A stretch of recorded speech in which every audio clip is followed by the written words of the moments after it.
स्वागत है आपका डेली करंट अफेयर न्यूज में। डेली करंट अफेयर न्यूज में मैं महत्वपूर्ण घटनाक्रमों के बारे में बात करता हूं और आज के जो हमने कहा महत्वपूर्ण न्यूज है उसके बारे में बात करूंगा। ठीक है, तो चैनल पर आप नए हैं तो चैनल को सब्सक्राइब कर लीजिए और उसके बाद लाइक और इसको शेयर भी करते रहिए। ठीक है, तो चलिए पहले न्यूज के साथ स्टार्ट करते हैं वीडियो को। गुजरात में बन रहा विश्व का सबसे बड़ा रिन्यूएबल एनर्जी पार्क। हमने कहा जो नवीकरणीय ऊर्जा पार्क है, ये विश्व का सबसे बड़ा नवीकरणीय ऊर्जा पार्क कहां बन रहा है? गुजरात के अंदर। नवीकरणीय ऊर्जा क्या होता है? तो हमने कहा नवीकरणीय ऊर्जा होता है, जैसे हमने कहा सौर ऊर्जा, ठीक है, सौर ऊर्जा, बायोगैस ऊर्जा, ये सारे नवीकरणीय ऊर्जा, या पवन ऊर्जा होता है, जो पवन चक्की होती है उससे पवन ऊर्जा बनता है। तो ये सारे क्या होते हैं? हमने कहा नवीकरणीय ऊर्जा होते हैं। तो हमने कहा गुजरात में बन रहा विश्व का सबसे बड़ा रिन्यूएबल एनर्जी पार्क, या हमने कहा नवीकरणीय ऊर्जा पार्क। ओके, चलिए अगला खास न्यूज हमारा, पी श्याम निखिल बने 50वें नंबर के ग्रैंड मास्टर। तो हमने कहा जो ग्रैंड मास्टर होता है वो किसमें होता है? शतरंज में होता है। शतरंज का जो हमने कहा सबसे बड़ा खिताब होता है वो ग्रैंड मास्टर का होता है। और हमने कहा इस बार जो है पी श्याम निखिल बने हैं 50वें नंबर के ग्रैंड मास्टर। ओके, अगला हमारा खास न्यूज है, 5 व्यक्तियों को मिला पद्म विभूषण पुरस्कार 2024। तो हमने कहा इस बार जो 2024 में पद्म विभूषण पुरस्कार दिया गया है 5 व्यक्तियों को दिया गया है। देखिए जो पद्म पुरस्कारों में 3 श्रेणियां होती हैं, एक आपका होता है पद्म भूषण और पद्म विभूषण और पद्म श्री, ये 3 श्रेणियां होती हैं। तो हमने कहा जो पद्म भूषण होता है पद्म पुरस्कारों में सबसे बड़ा पुरस्कार होता है, और इस बार हमने कहा 5 व्यक्तियों को दिया गया है। ठीक है, तो ये 5 व्यक्ति आपके सामने दिख रहे होंगे। हमने कहा वेंकैया नायडू, और हमने कहा चिरंजीवी, और उसके बाद वैजंती माला, पद्मा बाल सुब्रमण्यम, और हमने कहा पद्म भूषण जो दिया गया है बिंदेश्वर पाठक को दिया गया। ठीक है, तो 5 व्यक्ति हमने कहा जिनको जो क्या दिया गया है? पद्म विभूषण पुरस्कार दिया गया है।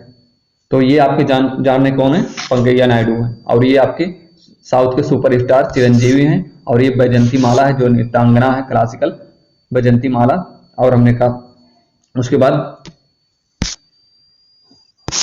पद्मा सुब्रमण्यम। ठीक है, तो ये वाली महिला जो हमने कहा ये कौन है? पद्मा सुब्रमण्यम, और ये बिंदेश्वर पाठक। ठीक है, तो ये हमने कहा ये 5 व्यक्ति आपको जो तस्वीर में दिखाई दे रहे हैं ये बिंदेश्वर पाठक हैं।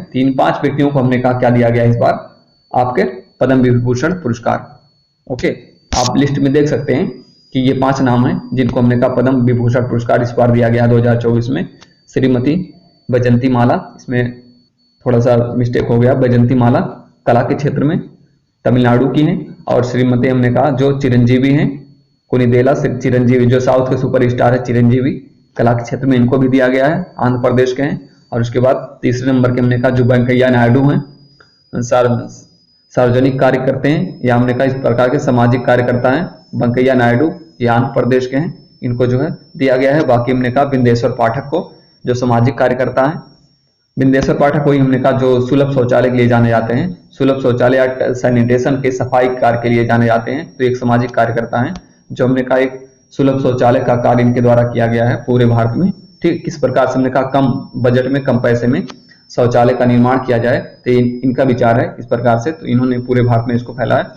तो सुलभ शौचालय के जनक कहलाते हैं बिंदेश्वर पाठक, इनको हमने कहा जो क्या दिया गया है इस बार पद्म विभूषण दिया गया है, बिहार के हैं। बाकी हमने कहा पद्मा सुब्रमण्यम जो कला के क्षेत्र में, इनको भी दिया गया है, ये तमिलनाडु की। ठीक है, तो ये आपकी लिस्ट देख सकते हैं, यहां से आपसे सारे क्वेश्चन का पूछे जा सकते हैं। ओके, अगला न्यूज हमारा, महाराष्ट्र के मिराज में बने सितार तानपुरा को मिला जीआई टैग। तो महाराष्ट्र में जो हमने कहा ये बनता है आपका जो सितार तानपुरा दिख रहा है आपको तस्वीर में, ये क्या है? सितार तानपुरा है। तो ये तानपुरा है, और हमने कहा ये लौकी के, हमने कहा लकड़ी के सम्मिश्रण से बनता है, तो लकड़ी से और हमने कहा लौकी से बनाया जाता है। तो मिराज क्षेत्र में हमने कहा ये बनाया जाता है, तो मिराज क्षेत्र का हमने कहा ये तानपुरा है, मिराज क्षेत्र में तानपुरा का निर्माण होता है, और इसको जीआई टैग या भौगोलिक संकेत दिया गया है तानपुरा को। ठीक है, कहाँ के क्षेत्र में? हमने कहा मिराज के क्षेत्र में सितार या ये तानपुरा इसको कहते हैं, और महाराष्ट्र के मिराज क्षेत्र में ये बनता है। ओके, यहां पर मैप में देख सकते हैं महाराष्ट्र। अगला न्यूज है, ज्ञानपीठ पुरस्कार विजेता अमिताभ घोष को, जो हमने कहा अमिताभ घोष की जो पुस्तक है द हंग्री टाइड, ये काफी चर्चा में है। तो आपसे पूछा जा सकता है द हंग्री टाइड किसकी पुस्तक है? तो अमिताभ घोष की है, ज्ञानपीठ पुरस्कार विजेता। ठीक है, क्योंकि ये जो हमने कहा आपके अमिताभ घोष हैं, इनको हमने कहा ज्ञानपीठ पुरस्कार भी मिल चुका है। ठीक है, ज्ञानपीठ पुरस्कार हमने कहा इनको मिल चुका है अमिताभ घोष को, अंग्रेजी के लेखक हैं अंग्रेजी में अपनी रचनाएं करते हैं अमिताभ घोष। तो इनकी एक पुस्तक आई, हमने कहा कौन सी पुस्तक है ये, इस पुस्तक का नाम है द हंगरी टाइड। ठीक, तो याद रखिएगा इनकी कौन सी पुस्तक है, द हंगरी टाइड। इनकी एक और पुस्तक हमने कहा जो द स्मोक ऑफ रिवर, इनकी महत्वपूर्ण पुस्तक है। तो इन सारी पुस्तकों के बारे में कभी कभी आपसे पूछा जा सकता है, तो इसको याद रखिएगा, ये महत्वपूर्ण पुस्तक है द हंगरी टाइड। देखिए यहाँ पर पुस्तक दी गई है और इस पर लिखा गया है द हंगरी टाइड, जहां पर एक बोर्ड बना हुआ है और अमिताभ घोष नीचे लिखा हुआ है। ठीक है, तो अगर आपसे पूछा जाए कि द हंगरी टाइड किसकी पुस्तक है, तो आप बताएंगे अमिताभ घोष की। और अगर आप जानना चाहें इनकी अन्य पुस्तकें, तो हमने कहा द सर्किल ऑफ रीजन इनकी पुस्तक है। उसके बाद हमने कहा द शैडो लाइन्स। तो जो महत्वपूर्ण अन्य पुस्तकें हैं, द सर्किल ऑफ रीजन है, द शैडो लाइन्स है, और उसके बाद आप देखेंगे द ग्लास पैलेस है, डांसिंग इन कंबोडिया है ना, सी ऑफ पॉपीज है, या sea of poppies the river of smoke है। ये सारी चर्चित पुस्तकें हैं अमिताभ घोष की, काफी पूछी जाती हैं। तो चलिए अगले न्यूज के बारे में बात करते हैं। 18वीं लोकसभा के गठन के लिए मतदान। तो हमने कहा जो 18वीं लोकसभा का गठन करना है इस बार, उसके लिए आम चुनाव हो रहा है। आम चुनाव उसके बाद हो रहा है और 7 चरणों में ये चुनाव हमारा संपादित होगा, 7 चरणों में। 18वीं लोकसभा है। पहली लोकसभा का चुनाव कब हुआ था, 1951 में हुआ था। तो पहली लोकसभा का चुनाव 1951 में हुआ था, और हमने कहा उसके बाद अब हो रहा है 2024 में। तो कौन सी क्रम की लोकसभा है ये, 18वीं क्रम की लोकसभा है, और ये 7 चरणों में संपादित हो रहा चुनाव है ना। तो देखिए जो लोकसभा की कुछ खास बातें हमने कहा लोकसभा चुनाव के भाग विधाता के बारे में। तो कुल मतदाताओं की संख्या कितनी है, 96 करोड़, 96 करोड़ 88 लाख 21,926। देख सकते हैं आप यहाँ पर, हमने कहा ये दिया गया है आंकड़ा कि कुल मतदाता कितने, हमने कहा 96 करोड़, 96 करोड़ 88 लाख। पुरुष मतदाता देख सकते हैं 49 करोड़ है, महिला मतदाता देख सकते हैं 47 करोड़ है, थर्ड जेंडर देख सकते हैं 48,000 है, दिव्यांग देख सकते हैं 88 लाख है ना। तो अगर आपसे पूछा जाए कुल आबादी में मतदाताओं का प्रतिशत कितना है, तो आप बताएंगे 66% है, 66.76% है कुल मतदाताओं की संख्या, या हमने का परसेंट में पूछा जाए 66% बताएंगे, याद रखिएगा। ठीक है, तो ये परसेंट जरूर याद रखिए कि कितने परसेंट है, और बाकी कुल मतदाताओं की संख्या याद रखिए। पुरुष मतदाता हमने कहा 49 करोड़ है और महिला मतदाता 47 करोड़ है। ओके, अगला न्यूज है इराक में LGBTQ होना अपराध। तो हमने कहा जो LGBTQ होता है, LGBTQ का मतलब होता है जो समलैंगिकता कानून के तहत, हमने कहा समलैंगिक संबंध बनाने का जो नजरिया होता है। तो इराक में हमने कहा समलैंगिक कानून को हमने कहा समलैंगिकता को अपराध घोषित किया गया है। कोई समलैंगिक जो है संबंध नहीं बना सकता, अगर ऐसा करता है तो उसको अपराध घोषित किया गया, कहाँ पे, इराक में। ठीक है, तो समलैंगिकता को अपराध घोषित कर दिया गया है। इसके लिए हमने कहा एक विधेयक पारित किया गया था, कहाँ पे, इसकी संसद में, इराक की संसद में, और इसको जो है अपराध घोषित कर दिया गया LGBTQ को। LGBTQ का मतलब होता है जो एक ही लिंग के दो लोग हमने कहा संबंध स्थापित करते हैं, उसको LGBTQ कहा जाता है। ओके, अगला खास न्यूज है DRDO ने किया दुर्गा 2 लेजर हथियार का सफल परीक्षण। तो DRDO के द्वारा हमने कहा दुर्गा 2 लेजर हथियार का सफल परीक्षण किया गया है। एक तस्वीर में देख सकते हैं आप दुर्गा 2, ये हमने कहा लेजर हथियार है। ये लेजर हथियार हमने कहा इससे कोई, हमने कहा गोली बारूद इस तरह से कुछ नहीं निकलता। ठीक है, ये लेजर हमने कहा बीम होती है, लेजर किरण होती है, उसके माध्यम से हमने कहा किसी मिसाइल को ध्वस्त किया जा सकता है, या हमने कहा किसी भी टारगेट को ध्वस्त किया जा सकता है उस बीम के द्वारा। जैसे आप देखेंगे लेजर लाइट होती है तो लाइट दूर तक जाती है, उसी तरह से ये होती है। इसका हमने कहा एक लाइट जाता है, एक किरण जाता है, एक बीम जाता है, उसके माध्यम से हमने कहा किसी भी टारगेट को ध्वस्त किया जा सकता है। तो DRDO ने किया है दुर्गा 2 लेजर हथियार का सफल परीक्षण। लेजर हथियार दुर्गा 2, ये देख सकते हैं आप तस्वीर में, ये लेजर हथियार दुर्गा 2 है। ठीक है, ये लेजर हथियार है जो आपको दिखाई दे रहा है तस्वीर में। DRDO ने इसका सफल परीक्षण किया है। अगला न्यूज है रिकॉर्ड 42वां खिताब जो है, देखिए 42वें बार हमने कहा ये खिताब रणजी ट्रॉफी का किसने जीत लिया है, मुंबई ने। तो विदर्भ को हराकर मुंबई ने जीता रणजी ट्रॉफी 2024। तो रणजी ट्रॉफी 2024 किसके द्वारा जीता गया है, विदर्भ, मुंबई के द्वारा।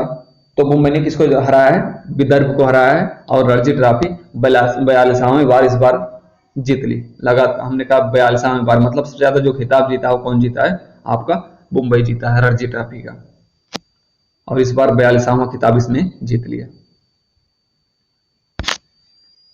अगला न्यूज है सुल्तान अजलन शाह कप 2024। देखिए जो सुल्तान अजलन शाह कप हुआ ये हॉकी के लिए होता है, हॉकी का खेल है सुल्तान अजलन शाह कप।